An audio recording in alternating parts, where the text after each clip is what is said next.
did a video about this heater. And aren't you glad? It just got recalled.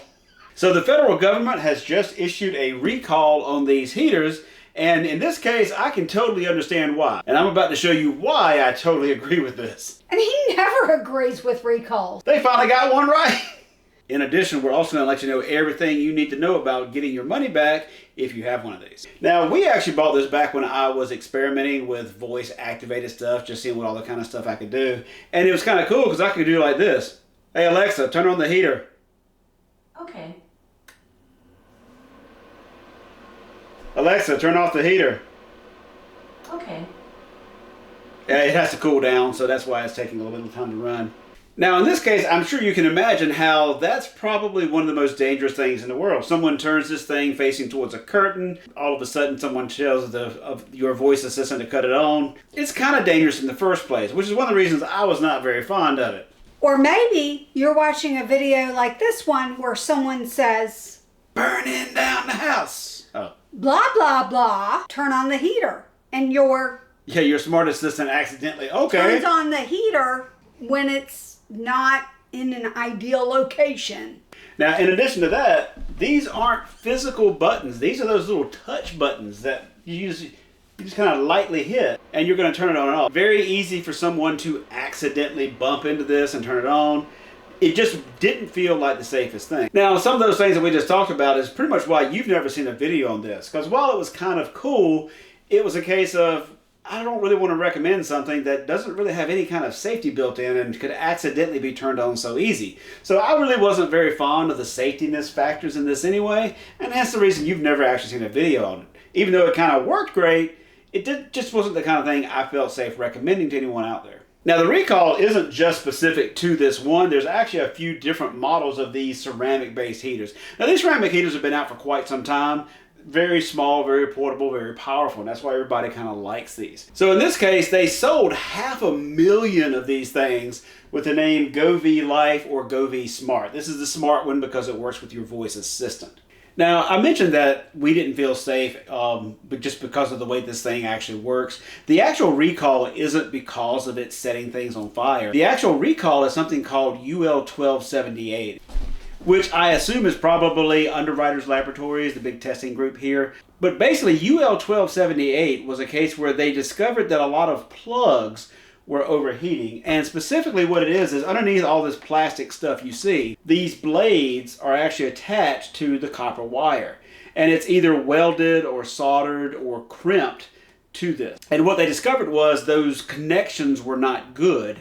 And anytime you get a bad connection, you have a higher resistance value. Your resistance should always be zero. Your electricity should just flow through there. But because of those bad crimps, it was basically causing it to have a resistance and it would heat up. And you were actually getting the overheating in the plug itself. So the actual recall is because of the plug itself having bad connections inside. Now, according to the government records, what they said was they sold 500,000 of these things, about 500,000. And they've had 113 reports of overheating. In 7 of those cases, it actually caused a fire, and in 1 case, it actually caused a minor burn injury. So this isn't just a case of it could be unsafe. They actually have had actual fires because of these. And that's the reason that, in this case, I'm actually going to go ahead and cut this plug off and do the recall, because if this is a bad one, there's no way to make it good. Now, basically, to get your refund, it's fairly straightforward. You don't have to send the unit back, but you do have to cut the cord off. You basically cut the cord off, send them a picture that you have cut the cord off, and included a picture of the label from the unit to prove which one you had. In order to get the easiest refund, you actually also need to know your order number. So like if you order it from Amazon, that's easy. You just go into your Amazon history, which keeps it forever, and you can just see it right there. So if you don't have your actual order number, there's a chance you may wind up getting less back than you actually paid for it. And that's why it's good to have your order number if you have it. If you got this as a gift, then you can still fill everything out just like normal. You're just going to get a flat rate back based off of what probably the MSRP was. So basically, as I was saying, you've got to cut your cord. There's actually, at least on this model, and I laughed that they actually have this plastic cover that does nothing but cover up a label. You got to take a picture of the little code labeling system on the bottom or wherever they've stuck it on your different models. They need a picture of that, the cord, and that number of your order number. I guess it goes without saying, but make sure you unplug it before you do this.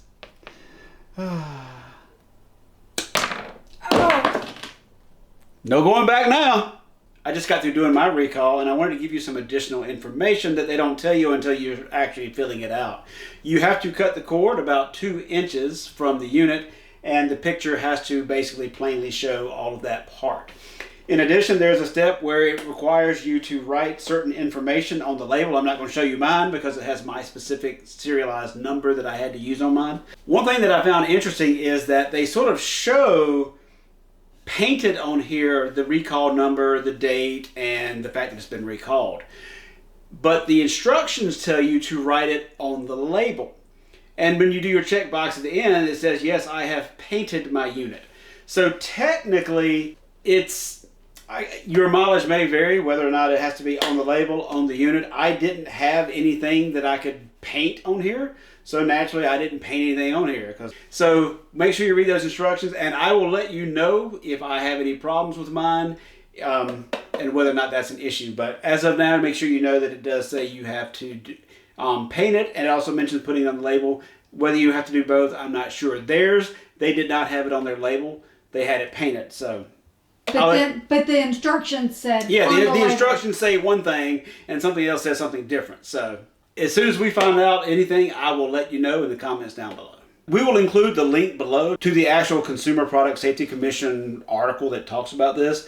And inside of their link, you're actually going to see another link to the official vendor site of how to go in and get your money back. Watch this video over here if you'd like some gift ideas for the family that won't burn your house down.